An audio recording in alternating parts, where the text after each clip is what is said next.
You don't hate people. You hate the version of conversation most people are satisfied with. The weather, the weekend, the nothing. You've tried, you've shown up, you've done your part.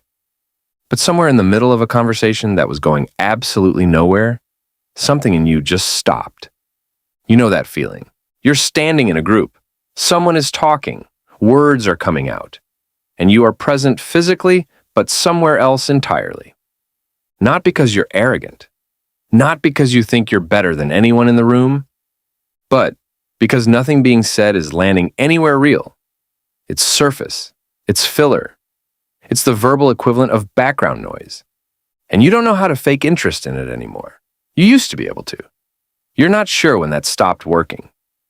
Think about the last time you were genuinely locked into a conversation. Really in it. Losing track of time. Thinking about it afterward. Wanting more of it. It probably wasn't recent. It probably wasn't at a party or a work function or a family gathering. It was probably one person. A specific kind of person. Someone who said something that made you lean forward instead of back. Those conversations are rare for you. You know that. And because they're rare, you remember them. The problem isn't that you don't want to connect. The problem is you can't connect on shallow ground. You've tried. It doesn't work. You leave those conversations feeling more alone than when they started. You've been in rooms where everyone is laughing and you're watching. Not with contempt. Just with a kind of quiet distance that you can't fully explain and gave up trying to explain a long time ago. You can participate. You can say the right things. You can laugh when something is funny enough. But there's a part of you that is always slightly removed, observing, taking notes on something no one else seems to be tracking. People read that as cold sometimes, or serious, or intimidating. You've gotten used to those words. They're not accurate, but they're the closest most people can get. Here's something most people in your life have never understood about you. You don't need a lot of conversation. But when you have it, you need it to mean something. You'd rather sit in complete silence with someone than fill an hour with words that add up to nothing. Silence doesn't make you uncomfortable. Empty conversation does. You've ended phone calls early because they were going nowhere. You've stopped responding to texts not out of rudeness, but because there was genuinely nothing to say.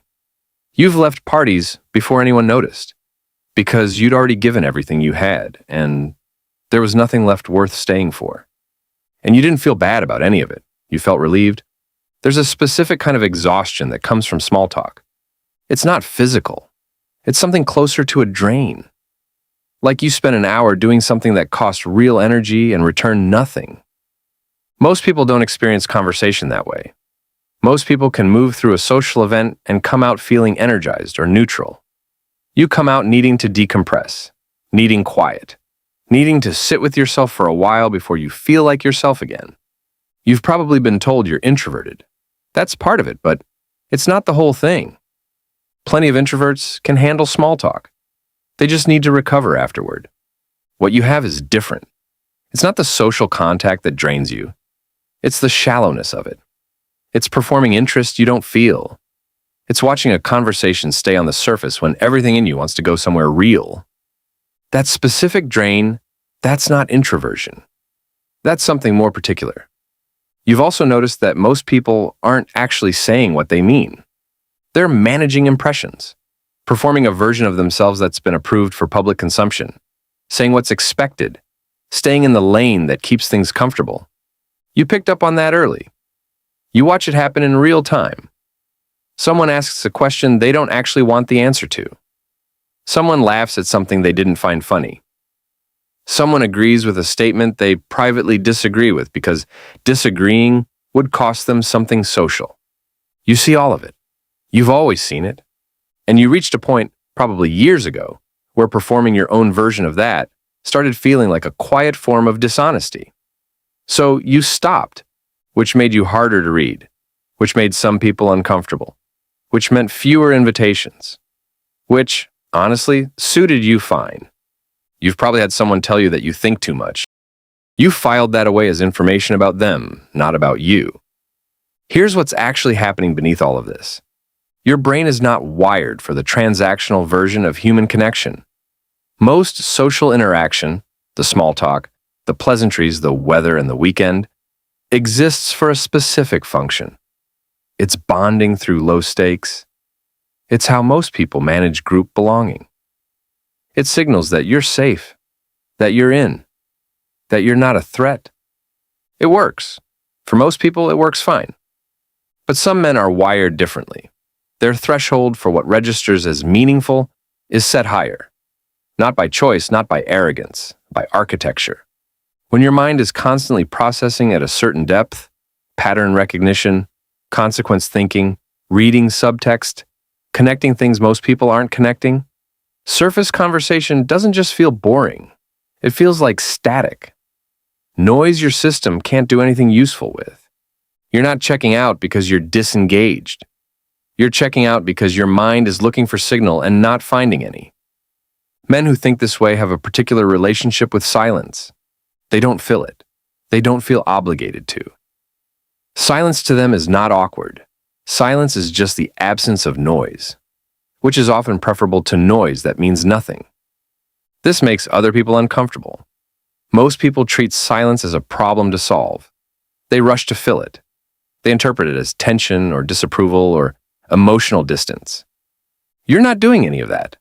You're just not generating words for the sake of generating words. That distinction between meaningful silence and uncomfortable silence is one most people never make. You made it a long time ago. There's also a cost to depth that doesn't get talked about. When you operate at this level, when you're genuinely interested in real conversation, real ideas, real honesty, you become poorly matched with most casual social environments. You're running a kind of processing that requires a specific input to function well, and that input is rare. So you go long stretches without finding it, without a conversation that actually goes somewhere, without someone who tracks with you past the surface. And that's not loneliness exactly. It's more like a specific hunger that most available food doesn't satisfy. You've learned to live with that. You've built a life that doesn't depend on finding it regularly. You read, you think. You have an inner world that's rich enough to sustain you through long stretches of social shallowness. But when you do find it, when someone meets you at that level, you notice immediately, without having to think about it. The idea that the most interesting people are always the loneliest hit differently for men like you. Not because it's sad, but because it's precise. Depth is not broadly marketable. Most people are not shopping for it. The social economy runs on surface because surface is accessible, low risk, and easy to produce. Depth requires more from both sides. It requires honesty. It requires comfort with uncertainty. It requires the willingness to say something real and not know how it will land. Most people aren't willing to do that.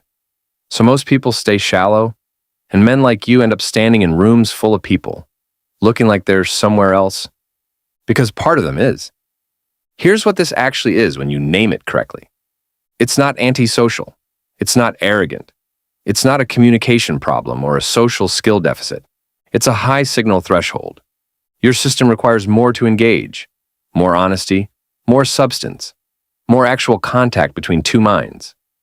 And that requirement, that standard, means you filter out most of what passes for conversation in ordinary social life. That filtering is not a flaw. It's a feature that comes at a cost. The cost is that you move through a lot of social environments feeling like nothing useful is happening. The feature is that when something useful does happen, you're completely present for it, fully in, locked on. Men with low signal thresholds can enjoy almost any conversation. They can get something out of small talk. They're easy in groups. They leave parties feeling good. You don't have that. But what you have instead is the capacity for a kind of conversation most people never experience. The kind that changes how you think about something. The kind you're still turning over 3 days later. The kind that makes both people feel like they were actually seen. That's not nothing. That's actually rare. The men who find their way to you, who earn your actual attention, they know what they've found. They know they're not getting a performance. They know every word means something. They know you don't say things to fill air. So when you say something, they listen differently. That's a different kind of presence than most people offer. It costs you more to get there. The entrance requirements are higher. But what's on the other side of that entrance is not what most people have access to. You are not too much for the right conversation. You are exactly enough. You've just been in the wrong rooms. There's a version of your life where you decided the problem was you, where you spent years trying to get better at small talk, trying to lower the threshold, trying to be easier, more available, more satisfied with less. Some of you tried that for a while. And then at some point, maybe gradually, maybe all at once, you stopped. Not because you gave up, because you got honest. The problem was never that you think too much. The problem was never that you want too much from a conversation.